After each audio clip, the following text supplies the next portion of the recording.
Welcome. আমরা সরল সুদ কষা ক্লাস 10-এর চ্যাপ্টার 2 সেটা কষে দেখি 2টা যে চলছিল সেটার আজকে 8 নম্বরের অঙ্কটা করে নেব। তাহলে অঙ্কটা কি আছে একবার দেখে নিচ্ছি। 8 নম্বরের অঙ্ক বলতে আমাদের এইটা, মন্নান মিয়া কিছু টাকা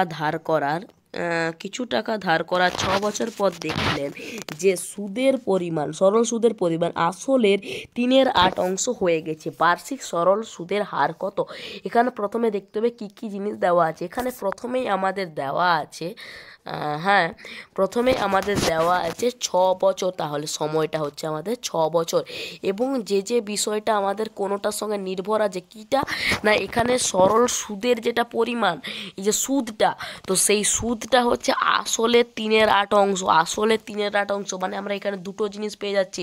এখান থেকে আমরা যদি এখানে বলতে পারি যে আসলটা কোনো একটা নির্দিষ্ট মান ধরে নিই, যদি এক্স ধরে নিই, তাহলে সুদ যেটা হবে সেটা তার 3/8 মানে এক্সের সঙ্গে 3/8 গুণ হবে, মানে এক্স ইন্টু 3/8 মানে হয়ে যাবে 3x/8 হয়ে যাবে। এইরকম হয়ে যাবে 3x/8। তাহলে এখানে যদি কোনো একটা মান আমরা নির্দিষ্ট মান ধরে নিই, কিসের ক্ষেত্রে, যদি আমরা একটা নির্দিষ্ট মান ধরে নিই আসলের ক্ষেত্রে, তাহলে সেক্ষেত্রে আমরা সুদটা পেয়ে যাব।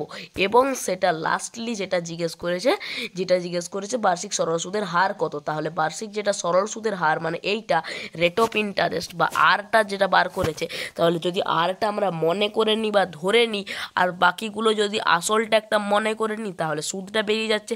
আর আমাদের সময় দেওয়া আছে, 4টা জিনিস দরকার, আর একটা সূত্র বসিয়ে দেবো, তাহলে অঙ্কটা হয়ে যাচ্ছে। তো সেইভাবেই করব কি না, আরটা আমরা মনে করে নেব, যে ধরে নেব, আর আসলটার একটা নির্দিষ্ট মান ধরে নেব। আসলটা আমরা আগের অঙ্কেও যেমন পি বা আই কোনোটাই ধরিনি, এক্স ধরেছিলাম, এবারও এক্স ধরবো। আর আসল ধরে নিলে সুদ বেরিয়ে গেল, আর সুদের সঙ্গে সময় তো দেওয়া আছে, শর্তানুসারে বসিয়ে দিচ্ছি। প্রথমেই আমরা কি মনে করে নেব, যে বার্ষিক সরল সুদের হারটা। তাহলে মনে করে নিই বা মনে করি বার্ষিক সরল সুদের হার সমান হচ্ছে আমাদের পার্সেন্ট। ঠিক আছে, এরপরে আমরা যেটা একটা ধরে নিলে আর একটা ধরা হয়ে যাবে, সেটা হয়ে যাচ্ছে আসল।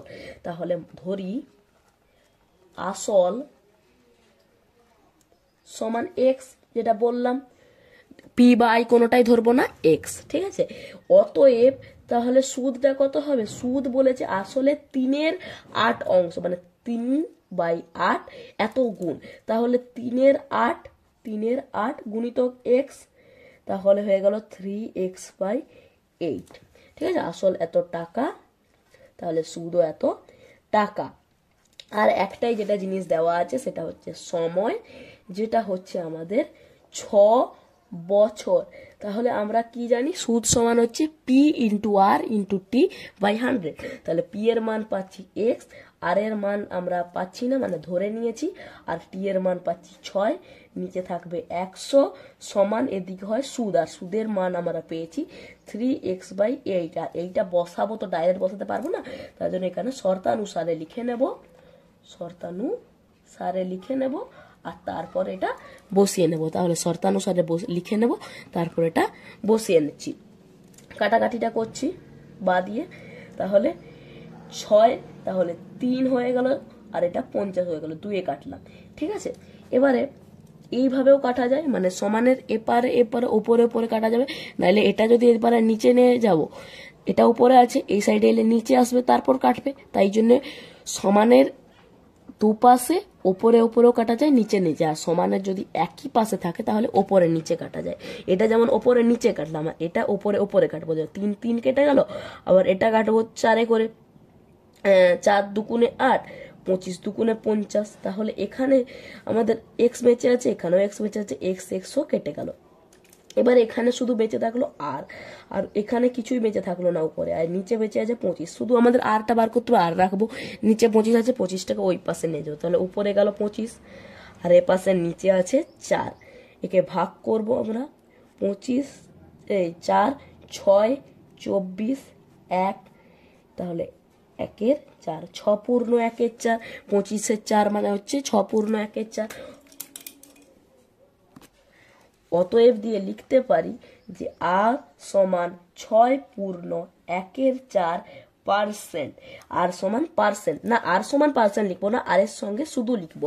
এবারে যখন অতএব দিয়ে লিখবো, অতএব বার্ষিক সরল সুদের হার